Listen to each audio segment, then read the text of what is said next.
ভারতীয় সেনাবাহিনীতে অফিসার জওয়ান সহ সক্রিয় সদস্যের সংখ্যা যেখানে 14,55,000 সেখানে বাংলাদেশে মাত্র 1,63,000। গ্লোবাল ফায়ার পাওয়ারের রিপোর্ট অনুযায়ী ভারতের কাছে মোট 2,296টি এয়ারক্রাফট রয়েছে, সেখানে বাংলাদেশের মাত্র 216টি। ভারতের কাছে যুদ্ধ বিমান রয়েছে 606টি, বাংলাদেশের মাত্র 44। ভারতের কাছে ট্রান্সপোর্ট বিমান রয়েছে 264টি আর বাংলাদেশের মাত্র 16টি।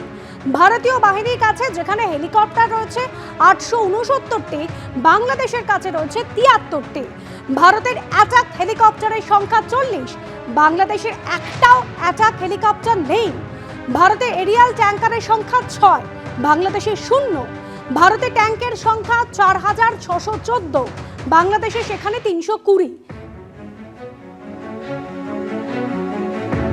এসেনশিয়াল ওখানকার সংখ্যালঘুদের ভয়ে পাইয়ে দেওয়া যে দেখো আমাদের শক্তির কত, সুতরাং তোমরা বিশেষ কিছু করতে গেলে বিপদে পড়বে, এটা একটা দিক। আর একটা হচ্ছে যে এদিকে আরাকান আর্মি তারাও বাংলাদেশের মিয়ানমার বর্ডারে তারা সংঘবদ্ধ হয়েছে। তারা অবশ্য এই মুহূর্তে বাংলাদেশে ঢুকবে এরকম কোনো সম্ভাবনা নেই। তারা ওই বাংলাদেশ থেকে তারা সাপ্লাই চায়, তেল নানান ধরনের প্রভিশন তারা বাংলাদেশ থেকে নিতে চায়, এবং সেটা যদি কোনো কারণে না পায় আরাকান আর্মি ঢুকে পড়ার চেষ্টা তারা ঢুকবে, কেননা মেন লাইন থেকে ওদের টাটমাটাও মিলিটারি গভর্নমেন্ট ওদের সাহায্য দিতে ওখান থেকে আসছে না। সুতরাং ওরা বাংলাদেশে ঢুকে পড়ে এই সমস্ত জিনিসপত্র নিতে চাইবে। সেটাও দুজনকেই ভয়, আরাকান আর্মিকে ভয় দেখানো আমরা কতটা তৈরি আছি, কিন্তু তার চেয়েও বড় ভয় দেখানো হচ্ছে সংখ্যালঘুদের, তোমরা বেশি এগিয়েও না, দেখো আমাদের কতটা শক্তি আছে। ও ভারত ওকে ভয় পাবা, ভারতের জন্য ওটা ওই জিনিসটা সামান্যই মাত্র। সুতরাং ওরা সেটাও জানে, এবং ওরা যদি না জেনে থাকে বোঝাই যাচ্ছে যে ওরা কোন জায়গায় দাঁড়িয়ে আছে। সমস্ত ইতিহাস ভুলে অকৃতজ্ঞ বাংলাদেশ, বিশ্বাসঘাতক বাংলাদেশ, উল্টে তারা ভারতকে স্বার্থপর বলছে।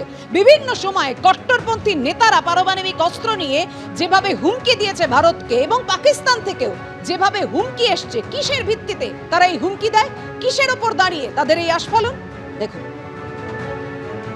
আমাদের অনেক বন্ধু রাষ্ট্র আছে যাদের কাছে নিউক্লিয়ার বোম আছে এবং তারা দিতে রাজি আছে। The Hindus who have constantly tried to reject the facts of history. It's a great honor and privilege for me to utter a few words to focus on the importance of brotherly relations between our two Muslim countries, Pakistan and Bangladesh. आज हम अपने बंगाली भाइयों को जवाब देते हैं, उन्हें बताते हैं कि भाई ये पाकिस्तान तुम्हारा है, इस पाकिस्तान का जो एटम बम है ना वो भी तुम्हारा है। आए जुर्रत करे कोई आंख उठाकर बांग्लादेश की तरफ देखने की, उसकी आंखें निकाल देंगे। आए कोई हाथ उठाए और बांग्लादेश की तरफ हाथ उठाने की कोशिश करे, उसका बाजू तोड़ देंगे हम इंशाअल्लाह, अल्लाह के फजलो करम से।